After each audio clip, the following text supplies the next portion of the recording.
Muito obrigada por se juntar a nós. Eu sou Lena Petrova com um novo episódio de Assuntos Mundiais em Contexto. Hoje tenho o grande prazer de receber Ali Alizadeh. Ali é um comentarista e analista político irano-britânico, baseado em Londres. Ele administra um ótimo canal no YouTube, o Jadal, tanto em Farsi quanto em inglês. Vou deixar o link do Jadal abaixo, sigam-no, por favor. Ali, seja bem-vindo, é um prazer enorme tê-lo no programa. Welcome. It's so great to have you on the program. Thank you very much, Lena, for inviting me on this very... Muito obrigado, Lena, por me convidar neste momento tão difícil.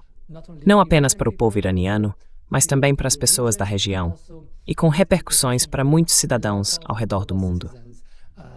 É um momento muito difícil. Uma guerra na qual o Irã teve pouca participação em seu início. Uma guerra que foi imposta ao Irã e indiretamente aos povos da Ásia Ocidental, com seus efeitos sobre a economia e sobre muitas pessoas em todo o mundo.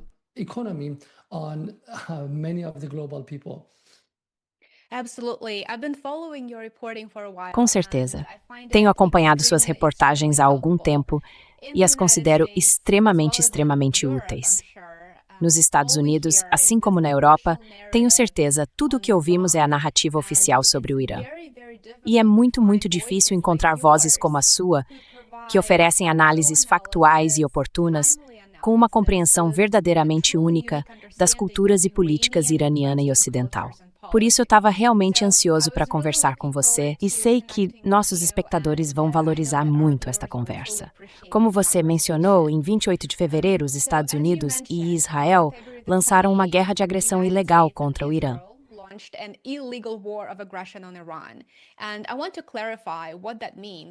E quero esclarecer o que isso significa, ilegal, para nossos telespectadores.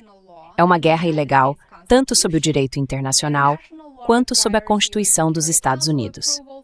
O direito internacional exige a aprovação do Conselho de Segurança da ONU para ações militares, enquanto a Constituição dos Estados Unidos requer que o Congresso as autorize. Como sabemos muito bem, Trump não tinha nenhuma dessas duas autorizações. Ainda assim, aqui nos Estados Unidos, somos literalmente bombardeados com propaganda no estilo da invasão do Iraque para justificar a guerra de escolha de Trump. E eu gostaria de começar com uma nuance crucial que, na minha opinião, diz muito sobre as verdadeiras intenções de Washington.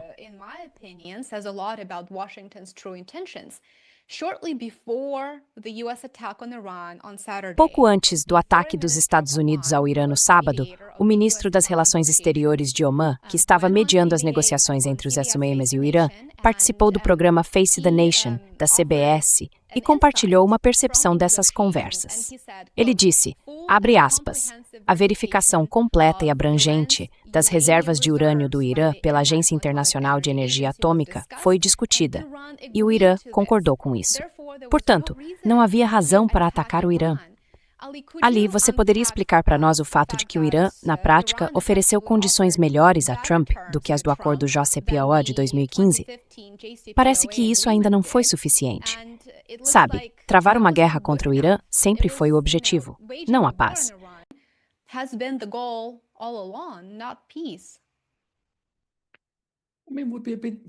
Quer dizer, nós temos... Bem, acho que seria melhor ir além do que aconteceu na sexta-feira e do que o ministro das Relações Exteriores de Omã disse. É melhor olhar para o quadro completo. Toda a saga da crise nuclear do Irã, desde 2002 ou 2003. Como essa crise começou? Quando Israel forneceu algumas informações a uma organização terrorista chamada MEK, que naquela época ainda estava na lista americana de organizações terroristas, o MEK realizou uma coletiva de imprensa na Europa, alegando ter descoberto documentos secretos sobre atividades nucleares ilegais do Irã. A AIEA entrou em ação, e a partir daquele momento tivemos essa negociação interminável. Mas até agora, a AIEA e as organizações internacionais mal encontraram qualquer evidência de que o Irã tenha realmente buscado desenvolver uma arma nuclear.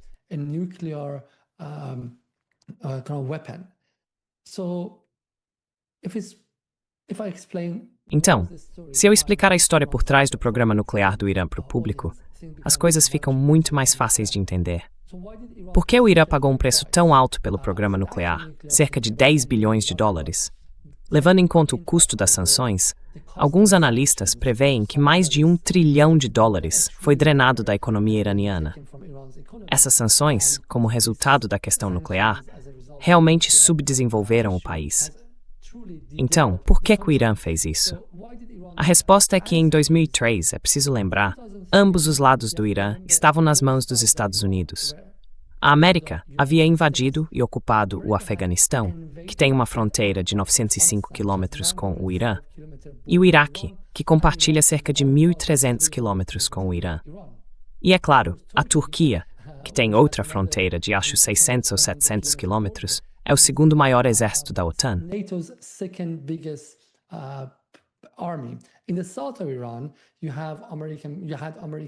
No sul do Irã, havia bases americanas no Bahrein, no Catar, em Omã, nos Emirados Árabes Unidos, no Kuwait e na Arábia Saudita. Assim, era possível ver que todo o país estava cercado pelos Estados Unidos. Nessa situação, esse é o problema número 1. O segundo problema é que os iranianos perceberam muito cedo que Israel é um ator muito importante nessa região, um que não permitiria que outro país do tamanho e da população do Irã existisse livremente. Portanto, os israelenses têm estado em uma missão para destruir qualquer Estado-nação militarmente independente ou semi-independente nessa região, um por um. Os israelenses foram absolutamente decisivos em pressionar os Estados Unidos a atacar o Iraque de 1990 até 2003. E, quando terminaram com o Iraque, quando ficaram satisfeitos de que o Iraque não era mais um país funcional, que seria uma terra arrasada por muitas décadas, is this a gente voltou a se estifar o Irã?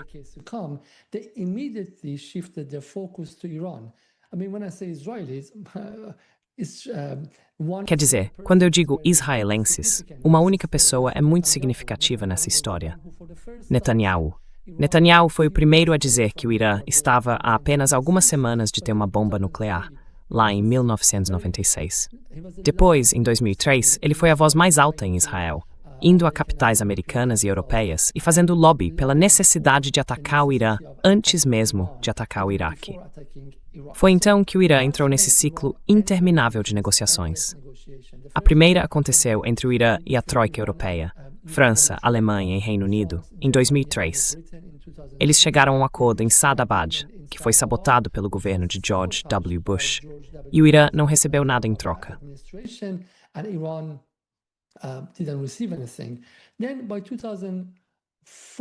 Em 2005, especialmente quando os iranianos perceberam que os Estados Unidos estavam com problemas no Iraque e não estavam oferecendo nada ao Irã, eles passaram de uma postura totalmente defensiva para uma postura um pouco mais ofensiva. Reabriram suas instalações nucleares, que haviam sido seladas por meio daquelas negociações, e retomaram o processo porque viram que os Estados Unidos não estavam em uma boa situação no Iraque.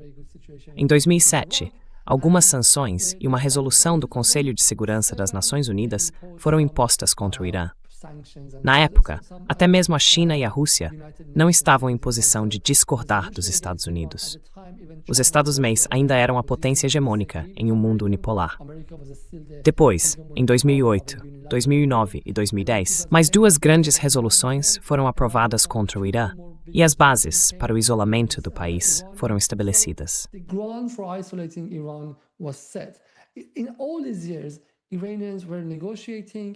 Durante todos esses anos, os iranianos estavam negociando, os iranianos estavam cooperando, e os iranianos mantiveram uma linha consistente. Temos o direito de enriquecer como membros do TNP. Isso estava dentro dos nossos limites. Não ultrapassamos nenhuma linha. Estamos abertos a inspeções e não temos interesse em obter uma bomba nuclear. Essa era a posição. É claro que na mídia ocidental, ouvia-se dia e noite que eles estavam mentindo, sendo enganosos, desonestos, o que está enraizado em uma mentalidade profundamente colonial, na ideia de que os nativos nunca podem ser confiáveis, que os iranianos nunca podem ser confiáveis. E eu acho que agora, em 2026, o público global deveria olhar para trás e ver se os iranianos eram ou não dignos de confiança.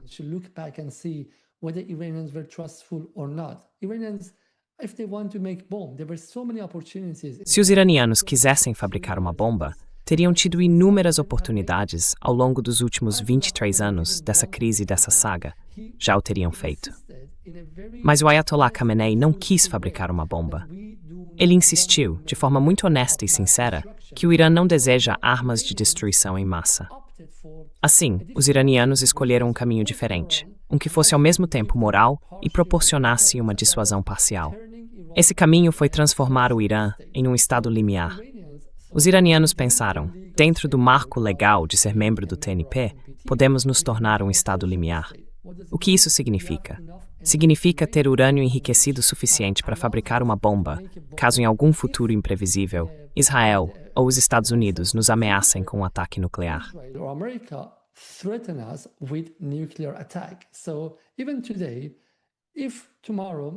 Então, mesmo hoje, se amanhã, na próxima semana ou em 2 semanas essa guerra se expandir e Trump sentir que não está vencendo a guerra, com base no que sabemos sobre ele e seu estilo de escalada repentina, pulando do 3º nível para o 10º, ele pode simplesmente aparecer e tuitar: pessoas em Teherã, evacuem, vou lançar uma bomba nuclear em Teherã. E então os iranianos diriam, em uma situação dessas, que seria legítimo e de acordo com nossa moralidade religiosa, nos defendermos. Nós iríamos para o subsolo e desenvolveríamos uma bomba em Teherã, seja qual for o tempo de ruptura, a janela de ruptura. Poderia ser 3 semanas, 1 mês, 1 ano.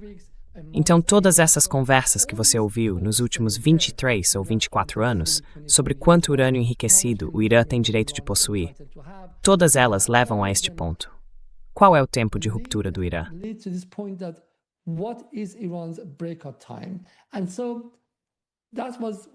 E foi então que o Irã se sentou para negociar o JCPOA. O Irã, voluntariamente, em 2013 e 2015, por meio de negociações, concordou em estender seu tempo de ruptura de algumas semanas para 1 ano e encerrar completamente seu programa de plutônio. Em resposta, os iranianos esperavam que os Estados Unidos suspendessem as sanções e também investissem no Irã. Os iranianos chegaram a planejar a compra de alguns produtos americanos, cerca de 45 bilhões de dólares em aviões da Boeing, para criar uma interdependência econômica, o que também acrescentaria um elemento de dissuasão. Mas isso não deu certo, porque nem os sauditas, nem os israelenses e possivelmente nem mesmo os emiradenses permitiram. Houve muita sabotagem.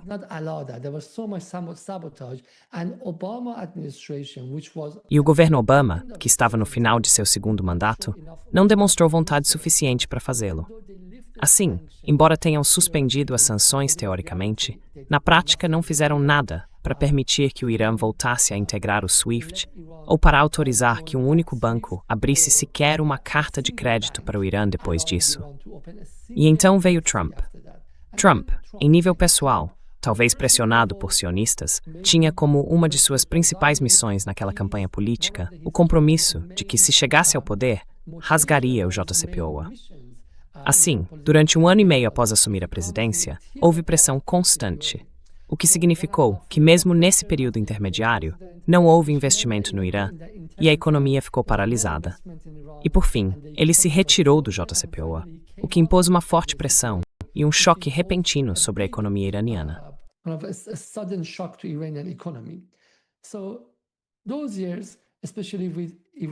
Então, nesses anos, especialmente sob o governo iraniano de Hassan Rouhani, os liberais que não queriam se voltar para o Oriente para contrabalançar a campanha de máxima pressão dos Estados Unidos, o Irã passou por muitos anos difíceis.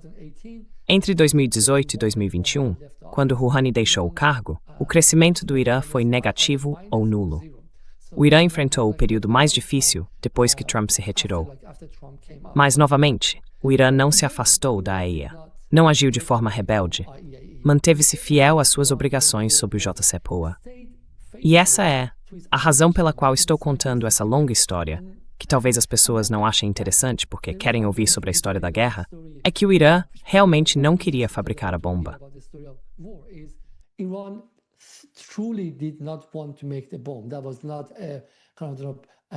Isso não foi uma estratégia política de 2 caras ou ampla. Foi mais uma forma de fingir que não queríamos admitir que se tratava de uma decisão. Não queríamos fazer isso até o 2º mandato de Trump. Novamente, o Ayatollah Khamenei disse: Não acreditamos em sentar com ele e negociar, porque ele matou Qassem Soleimani de um lado, e além disso, os americanos não parecem realmente comprometidos com essa negociação. Dentro do Irã, a outra facção, os liberais, queria negociações. Eles pressionassem, e finalmente o Irã sentou-se conversar em abril de 2025. Sabemos o que aconteceu depois disso. April 2025. We know what happened. On the 2 days before the 6th round of negotiation, 2 dias antes da 6ª rodada de negociações, 47 minutos depois de Trump afirmar que seu governo e sua administração estavam totalmente comprometidos com a negociação, Israel atacou repentinamente o Irã em 12 de junho de 2025. Eles mataram 10 dos principais comandantes do exército iraniano e da Guarda Revolucionária Islâmica, GC, e lançaram uma blitzkrieg planejada para derrubar o Estado. Não tiveram sucesso. O Irã fez uma recuperação inacreditável, reconduziu todos os comandantes e contra-atacou por 12 dias. Finalmente, Israel, sob intenso bombardeio do Irã, propôs um cessar-fogo. Trump transmitiu a proposta ao Irã e o Irã a aceitou. É claro que antes disso, Trump também havia bombardeado as instalações nucleares iranianas. Trump had also bombed Iran's nuclear facilities, and he announced that Iran's nuclear E ele anunciou que as capacidades nucleares do Irã estavam encerradas de uma vez por todas. Algumas semanas depois, Trump percebeu que não havia destruído nada. Na verdade, como as instalações e a indústria nuclear do Irã são de origem nacional, não é possível destruí-las. Elas sempre podem ser reconstruídas. Além disso, havia 400 quilos de urânio enriquecido a 60% desaparecidos, o suficiente para fabricar até 15 bombas. Nesse momento, o clima dentro do país mudou, e acredito que o clima dentro do establishment político e do Estado no Irã também mudou, porque eles sentiram e perceberam a ameaça existencial. Então, desde aquela época até 4 ou 5 dias atrás, quando a guerra começou, se passaram cerca de 8 meses, durante os quais os inspetores não estiveram dentro do Irã.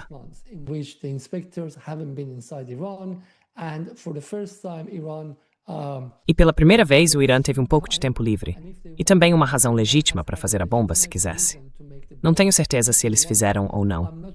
Há alguns rumores dizendo que o Irã produziu algumas armas nucleares táticas, ou permitiu que outros o fizessem. Não sabemos. Mas ainda assim, o Irã ficou quieto. Apesar de todo esse contexto, apesar do fato de que os Estados Unidos não cumpriram suas próprias obrigações no acordo que haviam assinado e elaborado, chamado JCPOA, apesar do fato de que Trump levou Qassem Soleimani, o chefe da Brigada Quds, da Guarda Revolucionária Iraniana, a Bagdá para negociar com os sauditas em 2 de janeiro de 2020, e então o assassinaram.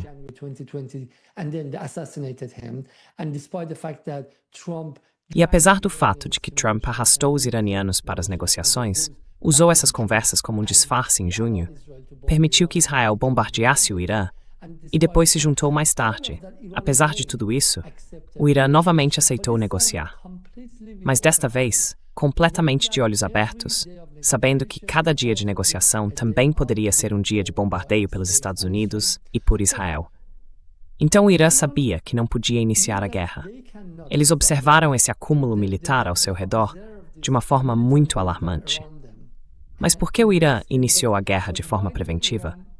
Porque meses antes do início da guerra, havia problemas internos dentro do Irã e uma sequência do que eu chamo de guerra híbrida. Os Estados Unidos haviam interferido na economia e nas finanças do Irã.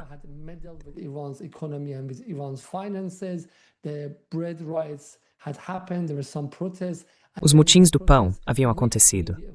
Houve alguns protestos, e em seguida esse protesto, com interferência, provocação e incentivo de Washington, junto com a resposta do governo iraniano, tornou-se violento. Figuras da oposição como Reza Pahlavi tornaram-se muito agressivas.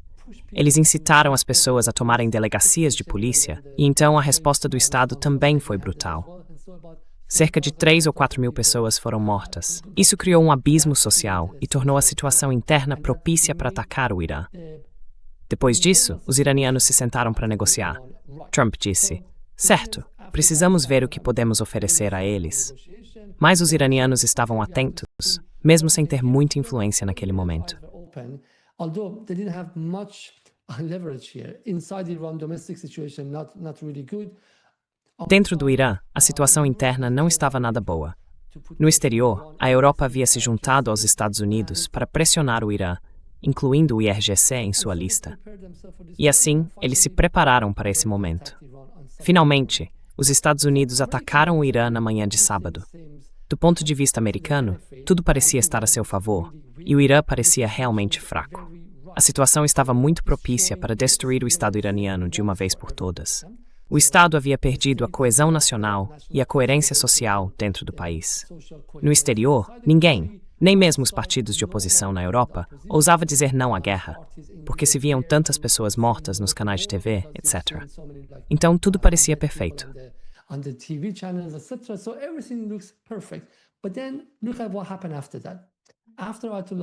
Mas então, veja o que aconteceu depois disso. Após o assassinato de Ayatollah Khamenei, e também do chefe da Guarda Revolucionária Islâmica, em vez de o Estado ficar com medo, em vez de recuar, em vez de agir de forma incoerente, ele começou a lançar a rodada de ataques mais sem precedentes da história do Irã. Um Irã diferente veio à tona. Um que ninguém esperava antes. Eles atacaram bases americanas. Isso foi ultrapassar uma linha vermelha enorme. Porque o Irã, quero dizer, já havia entrado em guerra com Israel antes, mas Israel é um país menor, onde é possível conter a guerra. Mas entrar em guerra com os Estados Unidos, a maior superpotência militar da história, é algo completamente diferente.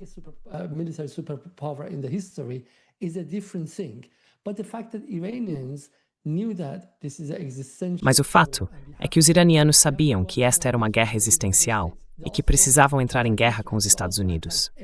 Eles também atacaram Israel. Atacaram todos os países da região que abrigavam bases americanas e atingiram essas bases nesses países. No terceiro dia, atacaram uma base britânica em Chipre e uma base francesa nos Emirados Árabes Unidos. Portanto, parece que os iranianos haviam se preparado para lutar contra todo o Ocidente e seus aliados na região. E isso é muito estranho por um momento, porque você se pergunta, como um país sob 14 anos de sanções pode fazer algo assim? Mas então minha resposta é que essa é a grande questão pela qual a Revolução de 1979 aconteceu. A questão de saber se o Irã tem permissão para ser independente, se o Irã tem permissão para ser um país soberano. Is Iran allowed to be a sovereign country? Is Iran allowed to decide what it wants to do with its resources? O Irã tem ou não o direito de decidir o que quer fazer com seus próprios recursos? Essa é a questão. Por 47 anos, os Estados Unidos isolaram o Irã e impuseram sanções. E por 23 anos disseram ao Irã: vocês não têm direito aos seus direitos legais legítimos sob o TNP. Não têm permissão para usar o enriquecimento, que faz parte desses direitos. Então o Irã manteve sua posição. Basicamente, insistiu nisso, porque percebeu que se tratava de uma questão de soberania. Mas como já disse em outro momento, o Ayatollah Khamenei foi um líder muito prudente e não queria uma guerra total para o Irã. Uma das razões para isso era o fato de o Irã já ter passado por uma guerra total com o Iraque nos anos 1980.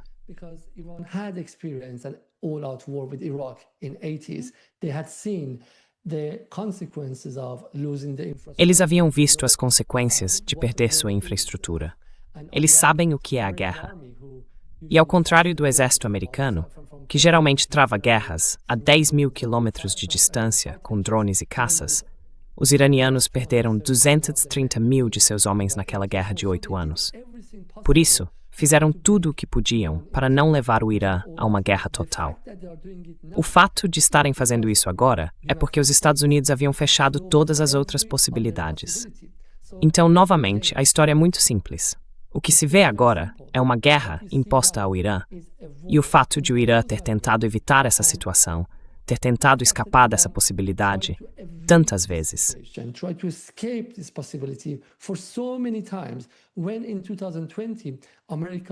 Quando, em 2020, os Estados Unidos mataram Qasem Soleimani em violação ao direito internacional, muitas pessoas acharam que o Irã deveria ter atacado e retaliado de forma proporcional. Mas o Irã não fez isso, porque, como disseram, não queriam uma guerra total. Em julho de 2025, quando os Estados Unidos bombardearam o Irã poderia ter atacado e causado danos ao pessoal americano, mas não o fez. O Irã atacou simbolicamente Al-Udeid. Portanto, as pessoas deveriam perceber que o Irã não é o culpado aqui. No entanto, a mídia global está completamente invertendo a história, demonizando o Irã como islamista, radical, um Estado fundamentalista agindo por razões ideológicas. Isso não tem nada a ver com ideologia. Isso não tem nada a ver com religião.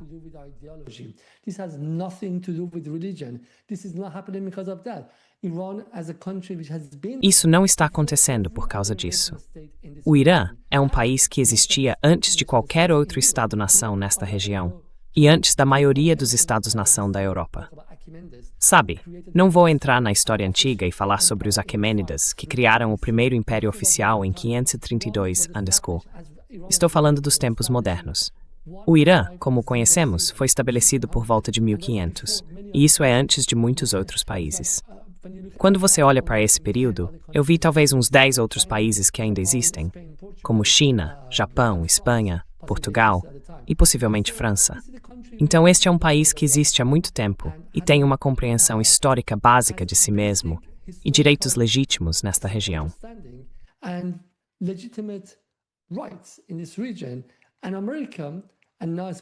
E os Estados Unidos, e agora especialmente Israel, como seu principal representante, não querem conceder esses direitos ao Irã. É algo muito simples.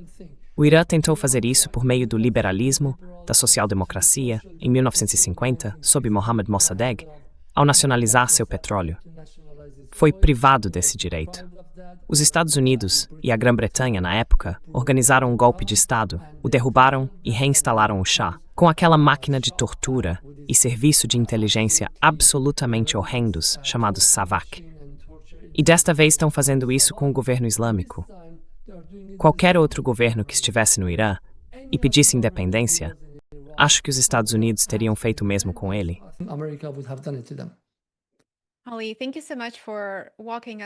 Ali, muito obrigado por nos guiar por esses fatos importantes, porque isso é realmente o contexto que as pessoas precisam entender para compreender os eventos que estamos vendo se desenrolar hoje. Agradeço muito por você ter feito isso. Eu estava fazendo algumas anotações aqui do lado porque você abordou muitos aspectos importantes que influenciam a guerra do Irã hoje. O primeiro que você mencionou é que o Irã faz parte do Tratado de Não Proliferação Nuclear. Certo, o Tratado de Não Proliferação Nuclear. Sim. E para deixar claro, Israel não faz parte.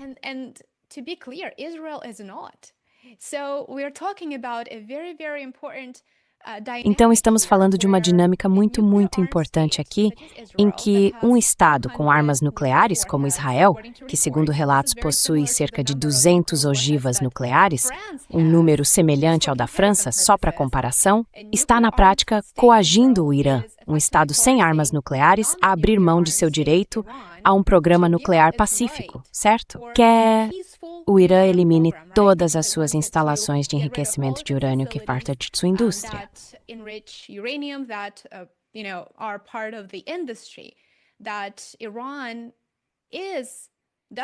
Que o Irã, de fato, tem autoridade para fazê-lo com base no direito internacional e por ser signatário do TNP. Acho que esse é um aspecto muito importante para que nossos espectadores compreendam. Estamos falando de 2 estados com armas nucleares, Israel e os Estados Unidos, que estão na prática coagindo o Irã a abrir mão de seu direito legal de enriquecer urânio. E um desses 2 estados, Israel, não apenas se recusou a assinar o TNP, como também se recusou a permitir inspeções em sua usina nuclear de Dimona, desde a época de John F. Kennedy. Esse é um ponto que o professor John Mearsheimer discute em grande detalhe em seu livro The Israel Lobby, que eu recomendaria a todos lerem para um aprofundamento maior nesse tema. Acho que esse é um ponto muito importante para aqueles que talvez não estejam familiarizados com as complexidades dessa questão.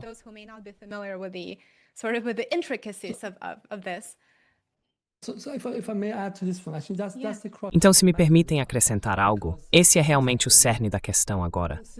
Porque exatamente, quero dizer, em termos simples, a história é que Israel deve ser a única potência nuclear na região. E se Israel ameaçar o Irã com uma bomba nuclear, o Irã não deveria ter o direito de construir sua própria bomba, mesmo que em 6 meses ou 1 ano. Então veja, estamos no 4º dia da guerra, e se amanhã ou até hoje, Netanyahu ameaçar o Irã com uma bomba nuclear que poderia ser lançada em 2 dias, e muitas cidades iranianas forem destruídas, como Hiroshima e Nagasaki, os iranianos ainda não poderiam nem dizer, daqui a um mês poderemos retaliar, o que ao menos criaria alguma dissuasão. Então, de certo modo, a mensagem é muito clara. So in a sense, the message is very clear. Only Israel should have the nuclear bomb here. Somente Israel deveria ter a bomba nuclear aqui. E isso é importante agora, porque eu acho que nesta situação específica, os Estados Unidos não podem mais se sobrecarregar. Os Estados Unidos têm sido, e é por isso que vem declinando, porque essa máquina militar é cara demais. Acredito que eles querem entregar a Ásia Ocidental a Israel. E assim, Israel está à beira de se tornar uma potência hegemônica. Israel não está mais lutando por sua existência. Depois de 7 de outubro, eles destruíram o Hamas, enfraqueceram o Hezbollah e derrubaram o governo de Assad, que funcionava como um tampão entre o Irã e o Líbano. Então, nesse momento, não há necessidade de Israel continuar essa guerra com todos os seus possíveis custos. Por que Israel está fazendo isso?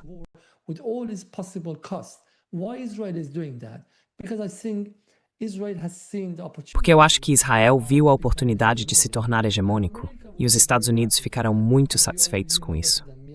Como você sabe melhor do que eu, e seu público é formado por especialistas em geoeconomia e geopolítica, os Estados Unidos querem se voltar para dentro, para o continente americano.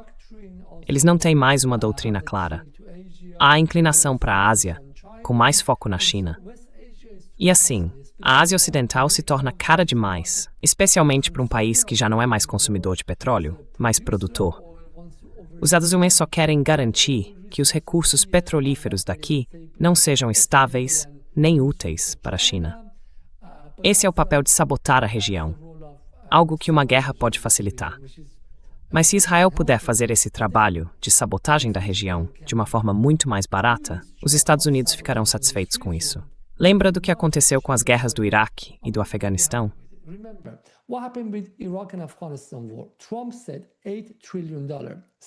Trump disse 8 trilhões, 6 trilhões no Iraque, 2 trilhões no Afeganistão. Não sei se isso é verdade ou não, mas ele é um homem de negócios. Ele também calculou os juros. 8 trilhões, 6 trilhões, tanto faz. Para os Estados Unidos estarem aqui e terem controle sobre a região, é muito caro. Mas olhe para Israel. Desde o início de seu genocídio em Gaza, acho que eles afirmam que os Estados Unidos lhes deram 20 bilhões, 30 bilhões, 40 bilhões. Não é comparável. Israel é uma máquina de matar muito eficiente em termos de custo e um tipo de poder que pode sabotar a segurança regional. Muita gente diz que Israel não pode se tornar hegemônico porque os povos da região não o aceitarão, já que há tantos inimigos. A Turquia é grande ali, o Irã ainda é grande, e assim por diante.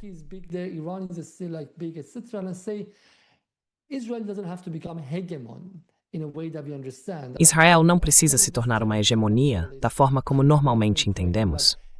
Eu criei este termo, embora não tenha certeza de quão preciso ele é, negemônia, significando uma hegemonia negativa. Se o seu papel não é criar aliados, amizades e uma ordem regional, mas sim sabotar a ordem existente e garantir que não haja estabilidade nos países vizinhos ou na região, então você é uma hegemonia negativa. Assim, se Israel obtiver vantagem militar e passar a sabotar o Irã, então em um ano, lembre-se de que Lapid disse que a Turquia é o próximo Irã. Em 1, 2 ou 3 anos, eles poderiam ir atrás da Turquia, tentando militarizar e explorar as divisões e fissuras internas dentro da Turquia, entre curdos e turcos, entre alauítas e turcos, e então seguiriam para a Arábia Saudita.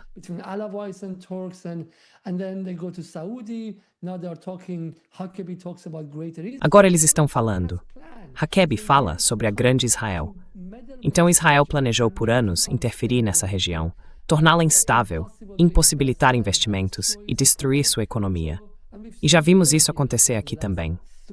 Nos últimos 3 dias, Tucker Carlson afirmou que agentes do Mossad foram presos na Arábia Saudita e no Catar, tentando explorar a situação com uma operação de bandeira falsa, atacando refinarias de petróleo sauditas e colocando a culpa no Irã para criar mais tensão entre o Irã e a Arábia Saudita. Então Israel está se beneficiando da guerra no CCG. Israel está gostando do fato de que a região foi arrastada para isso. É isso que eles querem.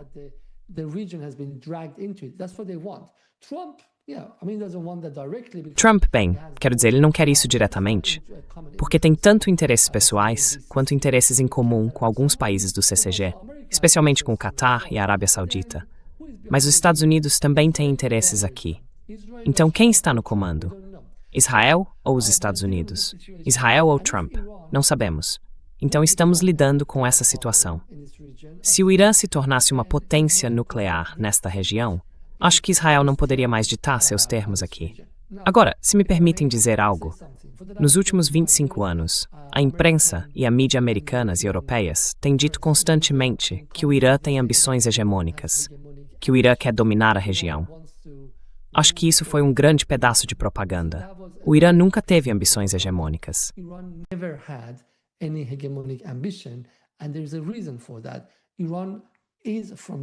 E há uma razão para isso. O Irã é desta região, é um estado nativo, está aqui há milênios, e entende que nesta região, o Irã não está culturalmente em posição de se tornar hegemônico. O Irã não tem o mesmo idioma, não tem a mesma seita ou religião.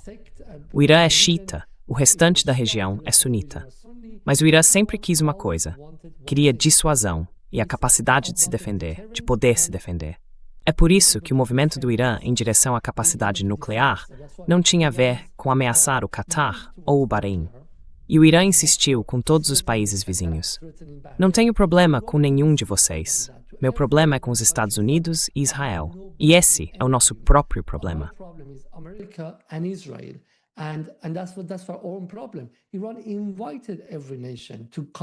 O Irã convidou todas as nações a se unirem a ele nessa luta para tornar a região autônoma. Quando Soleimani foi assassinado, o Ayatollah Khamenei não disse, vamos entrar em guerra com todos.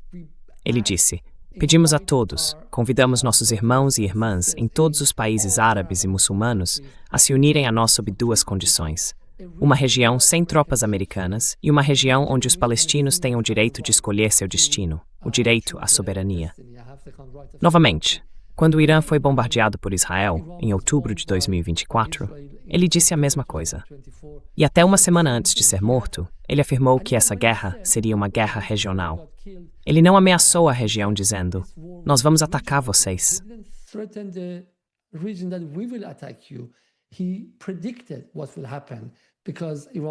Ele previu o que aconteceria, porque o Irã vê como seu direito legítimo atacar bases americanas localizadas nesses países. E o Irã percebeu que numa situação muito tensa, o teatro de guerra, Israel poderia atacar esses países. Poderiam ocorrer operações de bandeira falsa, refinarias poderiam ser danificadas, civis poderiam ser feridos. Quem saberia quem fez isso? Mas o Irã nunca teve qualquer tensão com seus países vizinhos, nem mesmo rivalidade com eles. O Catar vem extraindo gás dos campos compartilhados com o Irã há 25 anos, e o Irã nunca chegou a ameaçar os países que têm tirado seus direitos legítimos.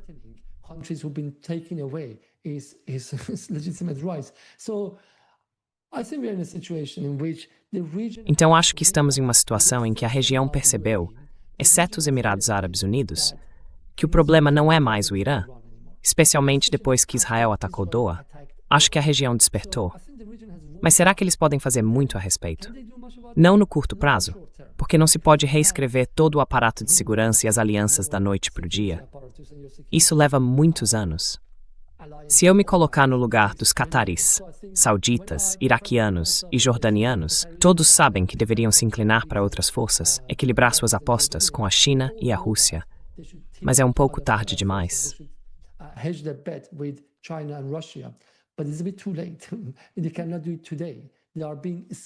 Eles não podem fazer isso hoje. Estão sendo pressionados em uma situação em que sua segurança está em perigo. Veja Dubai. A marca Dubai costumava se orgulhar de ser um refúgio seguro para turismo, investimento e moradia. Muitos europeus foram para lá para usá-la tanto como paraíso fiscal, quanto como um ótimo lugar para viver. Esse Dubai não existe mais.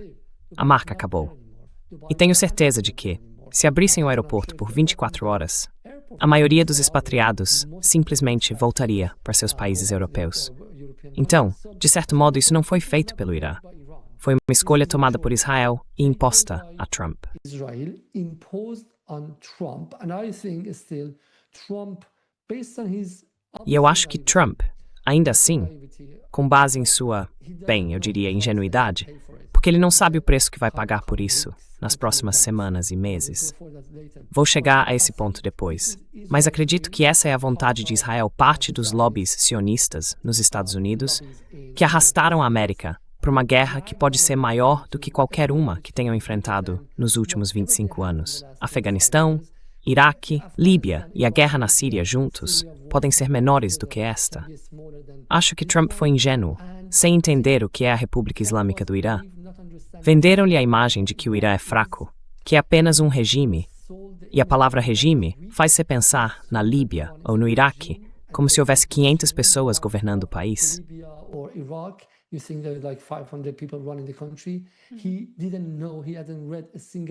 Ele não sabia, não tinha lido um único livro sobre a história do Irã, para entender um Estado que saiu de uma revolução com uma base política popular tão massiva. Além disso, um Estado que tem uma base popular em todos os países vizinhos, não é porque eles são procuradores do Irã, ou porque o Irã os paga. É porque o Irã compartilha com eles uma herança religiosa e cultural que remonta a pelo menos 1500 anos. E os xiitas estão no Iraque, na Caxemira, em partes bem, menos na Síria, mas no Iraque, no Iêmen, todos eles estão dispostos a apoiar o Irã até o fim. E então há a questão da Palestina, que está se tornando mais clara para as pessoas. E mais uma coisa, por que Israel está com tanta pressa?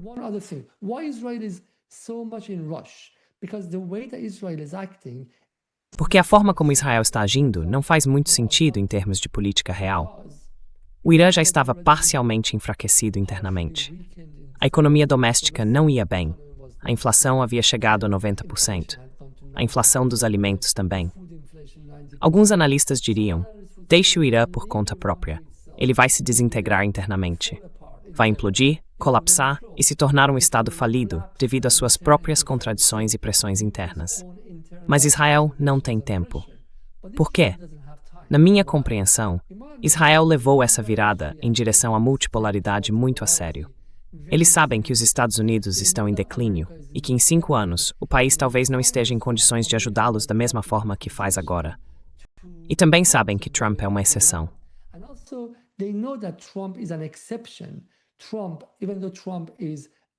Trump, embora seja o resultado orgânico e o produto desse declínio americano, também tem uma dimensão pessoal nisso. Ele possui uma ingenuidade específica, por qualquer motivo, que faz com que os israelenses sintam que têm muita influência sobre ele. E se não aproveitarem este momento, com o próximo presidente, as coisas podem ser mais difíceis. Com o enfraquecimento do dólar, as sanções podem não funcionar contra o Irã da mesma forma. Então este é o momento, e eles precisam se manter firmes. É por isso que têm agido de forma implacável. Qualquer outra pessoa, veja, eles pensam, se quiser permitir que o movimento de oposição dentro do Irã se organize, cresça, se fortaleça, crie uma base maior e mais ampla.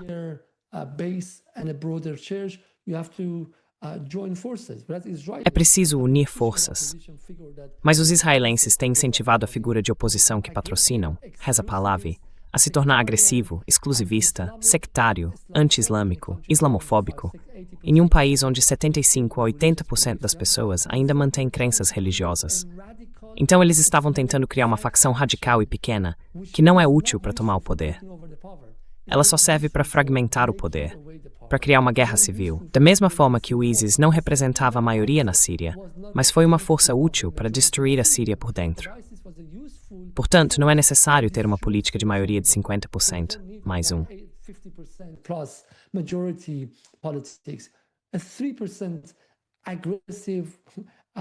Uma força radical agressiva de 3%, que ameaça rivais e concorrentes com assassinato e estupro, seria muito útil para isso.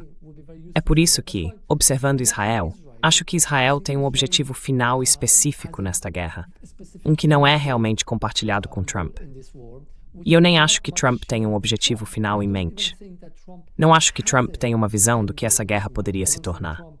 Quando ele apareceu ontem e disse que essa guerra poderia durar muitas semanas, acho que ele estava apenas se consolando, tentando manter o próprio ânimo elevado. Porque acho que ele originalmente pensou que isso seria uma guerra de fim de semana. atacar o Irã. O Irã é fraco, o líder dele está fora.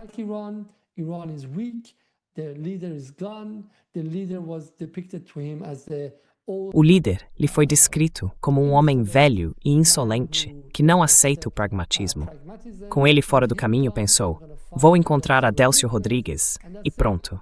24 horas depois, eles virão para a mesa de negociações antes da reabertura dos mercados e tudo ficará bem. Então, de repente, ele viu um Irã diferente. Viu que aquelas pessoas estavam mais poderosas do que nunca. Mísseis vindo de todos os lados. E parecia que parte de sua operação, de sua vontade, havia sido liberada. A vontade deles havia sido liberada. A segunda coisa que ele não compreendia, como eu disse, é que ele nem sequer havia olhado a página da Wikipédia do Irã. Ele não conhecia a cultura dentro do Irã, nem o papel do martírio no xismo.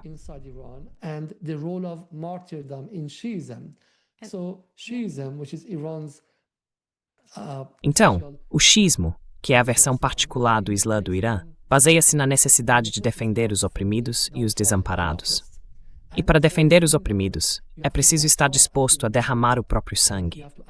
É necessário aceitar um grande sacrifício de si mesmo e de seus entes queridos para pôr fim à opressão em sua terra.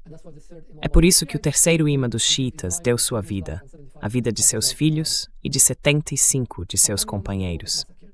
Tessis foram massacrados. Essa história é a narrativa central e fundamental dentro do Shimo, no Irã. E a forma como Khamenei foi assassinado traz muitos ecos dessa história.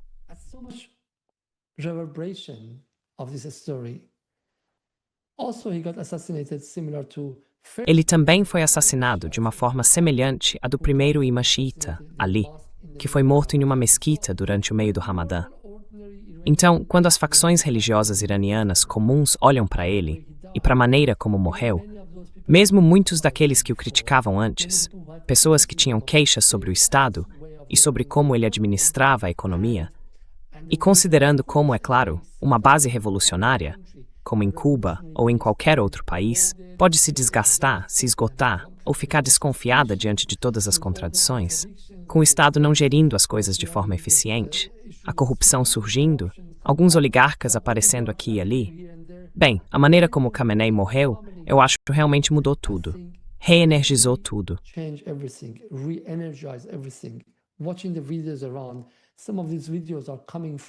Assistindo aos vídeos que circulam, alguns deles vêm dos subúrbios mais pobres das cidades iranianas, lugares que tiveram motins por pão em 2019, onde pessoas perderam entes queridos quando o Estado tentou retomar o controle e reprimir aqueles protestos.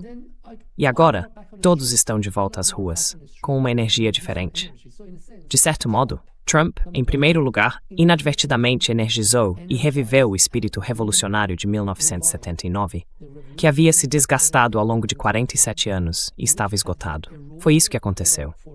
Em certo sentido, eu disse que o Trump 2.0 criou a Revolução Iraniana 2.0. Esse é o primeiro ponto. Em segundo lugar, Khamenei era um líder político prudente e cuidadoso. Medroso não é a palavra certa, mas cauteloso em evitar entrar em uma guerra total. Cautious of not entering into an all-out war. In his absence, the state, and especially the... Na ausência dele, o Estado, e especialmente o humor do país, está muito menos cauteloso. E no nível político mais cru, eles sabem que é uma guerra pela existência e que não há outra escolha, certo? O motivo pelo qual estou dizendo isso é que o que está acontecendo agora é exatamente o que o Estado teria feito mesmo se o Ayatollah Khamenei ainda estivesse vivo. Mas talvez no 7º ou no 15º dia, se o Ayatollah Khamenei ainda estivesse por aqui, o Irã teria agido de forma diferente. Acho que, na ausência dele, porém, o Estado irá muito mais longe. Isso é importante. Não estou dizendo que se o Ayatollah Khamenei estivesse no Irã hoje, não teríamos atacado bases americanas. Não, não, não. Grande parte do que está acontecendo agora é obra de Trump e Netanyahu, por terem forçado o Irã a um canto. É uma reação orgânica e necessária do Irã para sobreviver.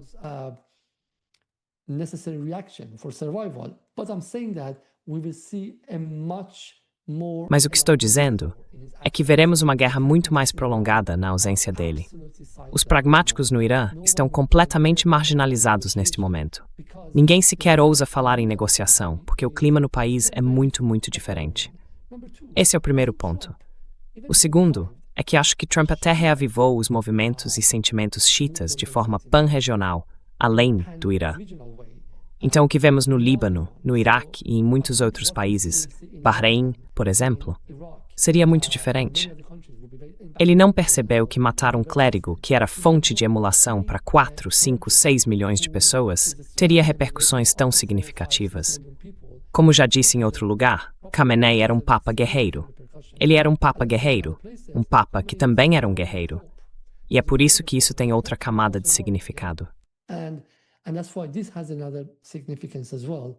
And this will make the region never go back to the day. E isso fará com que a região nunca volte ao dia anterior ao seu assassinato.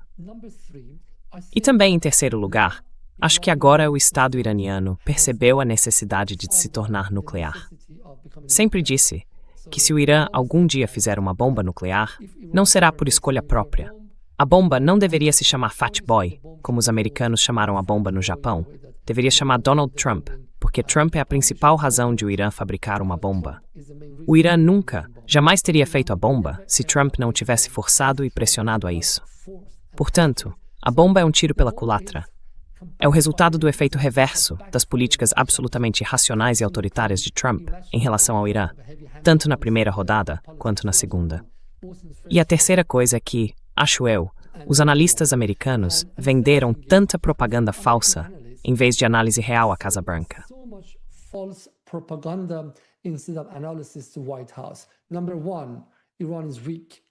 Primeiro ponto, o Irã é fraco. Sim, o Irã está mais fraco do que estava quando Saddam Hussein estava vivo. Mas o Irã não é tão fraco a ponto de você simplesmente engoli-lo, como fez com Saddam, a Líbia e outros lugares. O Irã é muito mais forte do que isso.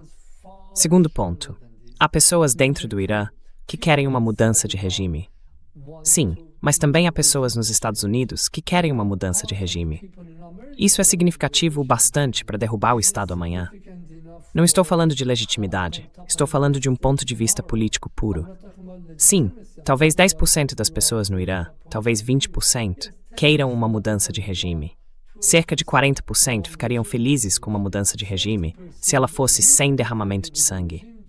Mas no momento em que o primeiro drone aparecer, esses 40% recuam e se aliam ao Estado, exatamente como fizeram na Guerra de 12 Dias.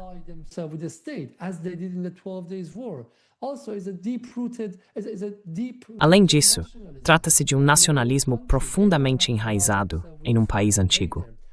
Eles não vão se aliar a um invasor estrangeiro. Cerca de 10% das pessoas, depois de mais de uma década de operações psicológicas e midiáticas vindas de Tel Aviv e de outros países, foram tão doutrinadas que se abririam a uma invasão estrangeira. Mas a maioria do Estado não faz isso. Além disso, esses 10% que estão assistindo TV, tomando uma lata de cerveja e dizendo deixem todos ir embora são uma coisa. Mas aqueles 20 milhões de pessoas, cerca de 40% da população, e aquela base forte do Estado são outra.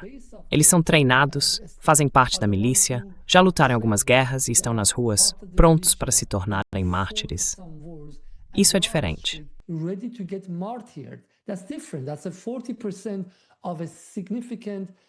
Isso representa 40% de uma base significativa e organizada, pronta para dar a vida em defesa do Estado, em contraste com uma facção muito menor que está assistindo TV e disposta a dançar nas ruas de Los Angeles, Toronto e Londres, bêbada, gritando não aos mulás. Não são a mesma coisa. Então, de certo modo, todas essas imagens foram criadas. E acredito que muitas dessas manifestações e protestos de rua em países europeus foram organizados nos bastidores pela embaixada israelense para criar a aparência necessária para enganar Trump e empurrá-lo para essa guerra. E acho que muito disso vai desaparecer nos próximos dias. Você vai ver, porque agora há tantas montagens e tantas edições de pessoas morrendo no Irã, crianças normais, comuns, morrendo no Irã, ao lado dessas danças.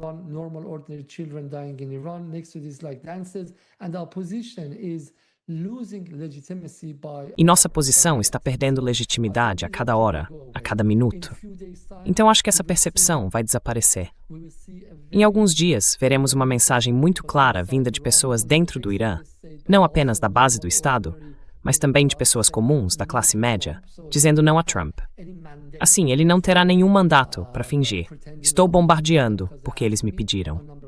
Primeiro ponto. Segundo, a região está frustrada. Eles sabem que estão perdendo feio. Acho que a região percebeu que Israel não é seu amigo. Acho que até mesmo os Emirados Árabes Unidos, que fazem parte dos Acordos de Abraão e são realmente um dos aliados mais próximos de Israel, de repente perceberam o custo de ser aliado de Israel.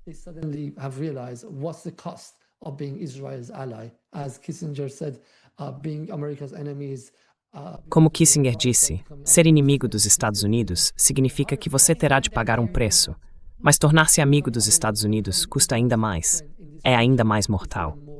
Tornar-se amigo de Israel nesta região é ainda mais caro. Então, acho que esta guerra saiu muito pela culatra. A questão é, a energia reunida para conter Trump é suficiente para lutar contra os sionistas em Washington ou não? Não tenho certeza. Minha principal esperança está no MAGA e na própria base de Trump, porque sabemos que apenas cerca de 20% do público americano apoia esta guerra. Mas acho que, se não ouvirmos vozes mais fortes vindas de dentro da própria base dele, e se ele não perceber seus números desmoronando, caindo muito, e correr o risco de perder as eleições de meio de mandato, ele não agirá rapidamente. E se ele não agir rapidamente, Mein kan about so pen forpas, and hierlefon. Right, exactly. And yesterday I came across a clip of Certo, an interview of an exatamente. American academic, Robert Pape, Ontem me deparei com um trecho de uma entrevista com um acadêmico americano, Robert Pape, que estudou o poder aéreo e a mudança de regime. Vou inserir esse trecho depois, se conseguir encontrá-lo, quando editar a entrevista. Essencialmente, Robert Pape disse que o poder aéreo por si só não pode alcançar a mudança de regime, porque quando as pessoas veem bombas caindo e seus amigos e familiares sendo mortos, elas se unem contra a violência.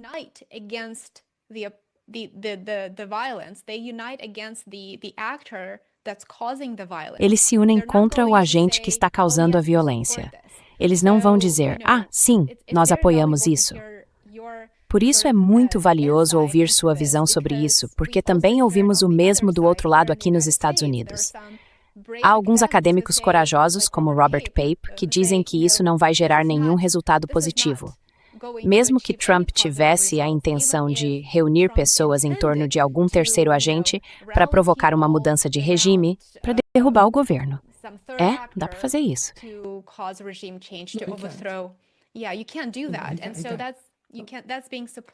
E isso está sendo apoiado por, o que quero acrescentar ao que Robert Pape disse, é que talvez você tenha conseguido realizar uma mudança de regime ao mobilizar pessoas em um lugar como a Líbia.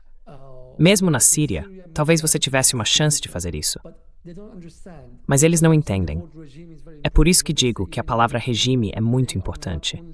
Quando dizem regime iraniano, não estão apenas insultando o Estado iraniano. Estão basicamente se expondo a uma narrativa falsa que prejudica a própria análise deles. O Irã não é um regime. O Irã é um Estado com enorme apoio popular. E essa é a diferença. Na Líbia, quando a OTAN iniciou sua campanha de bombardeios, algumas forças guerrilheiras, alguma oposição armada, surgiram em Benghazi e em outros lugares.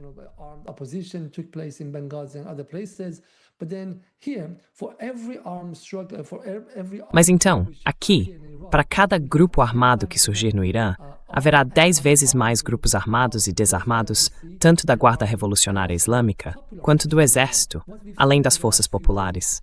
O que vimos nos últimos dias é uma força revolucionária popular que pode ser armada em poucos dias. Muitos deles já estão treinados, e muitos outros podem ser treinados muito em breve. É um país com cerca de 400 mil membros sólidos da IRGC. Nenhum deles desertou. Um exército enorme, talvez em torno de 200 mil, e novamente, sem uma única deserção. Além de 5 ou 6 milhões de milicianos que foram totalmente reenergizados. Todos estão dispostos a dar suas vidas por isso.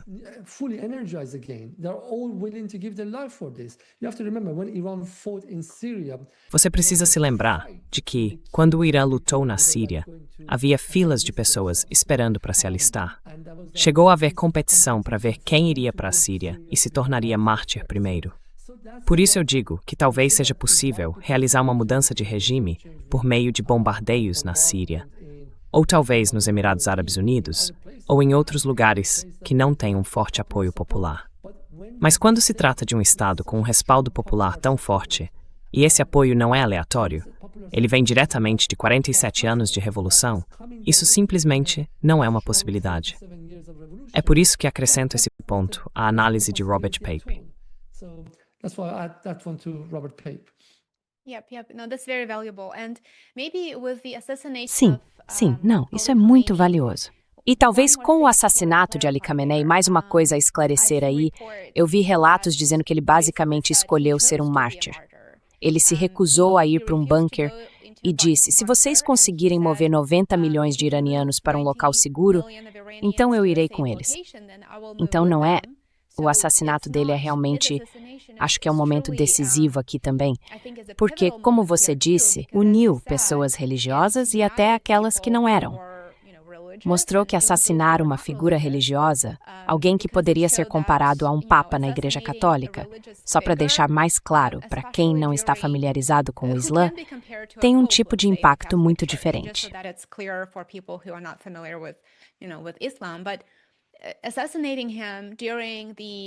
Mas assassiná-lo durante o mês do Ramadã, o mês sagrado no Islã, é um ponto muito significativo e baixo, eu diria. E claramente isso não vai ajudar a alcançar os objetivos que o governo Trump talvez tivesse em mente. Mas fale conosco sobre como o assassinato dele afeta a estrutura de poder e os centros de tomada de decisão do governo iraniano. Porque, pelo que entendo, o governo iraniano é muito descentralizado. Então, uma estratégia típica de decapitação não se vai funcionar da função que a gente acha que ou talvez eu não acredite, funcionaria.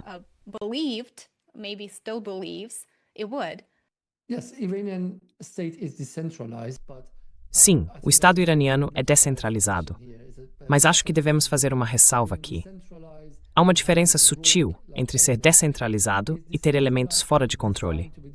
Ele é descentralizado porque foi projetado dessa forma. Não queria um Estado hierárquico em que, se você eliminar o líder ou um elemento importante, todo o Estado desmorone.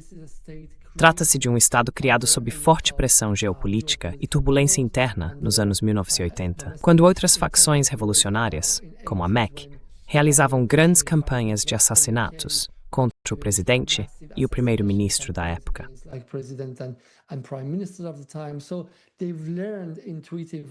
Então eles aprenderam, de forma intuitiva e instintiva, a criar instituições paralelas para maximizar sua sobrevivência e existência.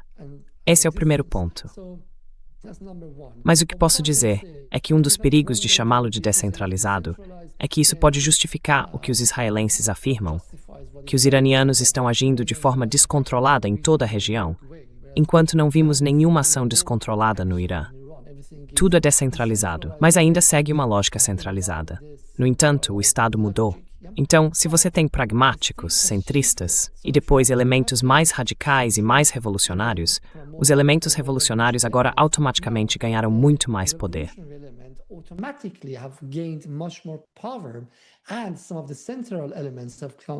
E alguns dos elementos centrais também se aproximaram dos elementos radicais.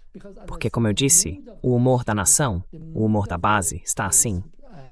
Mas também é como um tempo de guerra. A guerra muda as pessoas. E muitos dos elementos dessa guerra não foram escolhidos pelo Irã, foram impostos ao Irã. Se Trump tivesse deixado uma saída desde o início, se tivesse planejado isso com um pouco mais de cuidado, tenho certeza de que os pragmáticos teriam se manifestado e dito: pessoal, não queremos que nossa rede elétrica, nossas represas, nossas refinarias sejam bombardeadas. Não queremos nos tornar como o Iraque em 1990. Mas Trump tirou essa opção, e, portanto, se alguém disser essas coisas neste momento, será deixado de lado, afastado e cancelado de vez.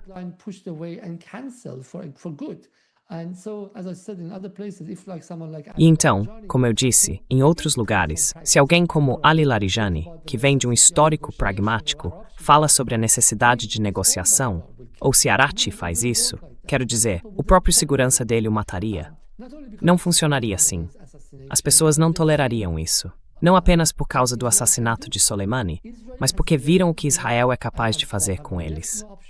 Israel e Trump não deixaram nenhuma opção para o Irã, além da capitulação e rendição incondicional. E eu não acho que alguém aceitaria isso. Então, mesmo pessoas fora da base do Estado, até partes da semi-oposição, agora estão se alinhando ao Estado e dizendo que o Irã deve revidar e tem o direito de se defender.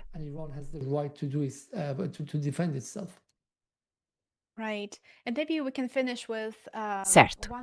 E talvez possamos encerrar com mais uma pergunta que remete ao início desta conversa, quando falamos sobre as negociações nucleares entre os Estados Unidos e o Irã. Então, o Irã, como você mencionou, sob a liderança do Ayatollah Khomeini, tinha uma fátua, uma regra que proibia a busca por uma arma nuclear. Ele era totalmente contra isso. Não queria enriquecer urânio até 90%, que é considerado grau de armamento. Agora que Khomeini foi martirizado, agora que ele se foi, você acha que essa fátua continuará sendo tão popular quanto era antes de seu assassinato?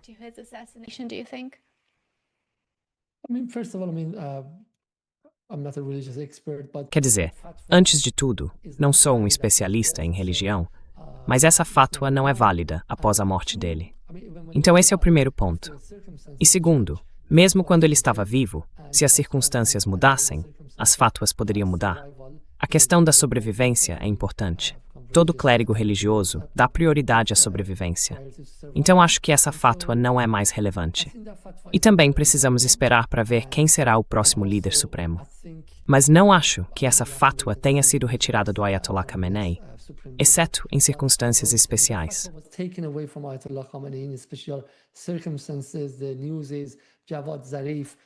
A notícia é que Javad Zarif, de alguma forma, arrancou essa fátua dele.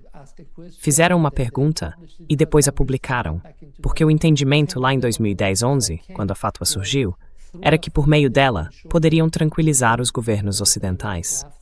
Depois disso, os iranianos, a fátua talvez já estivesse errada desde o início, embora, como eu disse, o Ayatollah Khamenei realmente acreditasse nela. Mas acho que essa fátua não é mais relevante. Se o Irã sair vivo desta guerra, e isso é um grande se, porque apesar do que eu diga, será uma guerra sangrenta, o Irã não está lutando apenas contra Israel ou os Estados Unidos. O Irã está lutando também contra a OTAN, a União Europeia e o Reino Unido. E essa é uma guerra difícil. Mas se o Irã sair disso vivo e alcançar a vitória, e para mim, o Irã alcançar a vitória, significa que o Irã não se rende.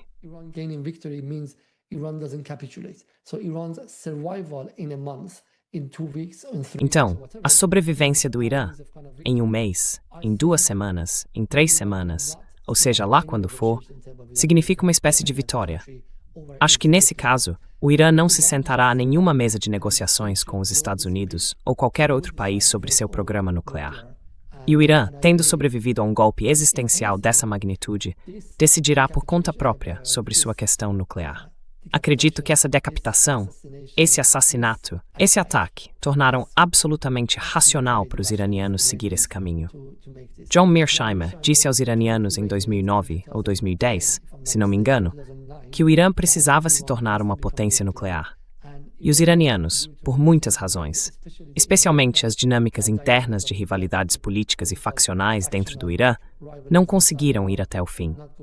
Mas acho que, se o Irã sobreviver, não há outra escolha. O mundo deve se preparar para uma potência nuclear tensa.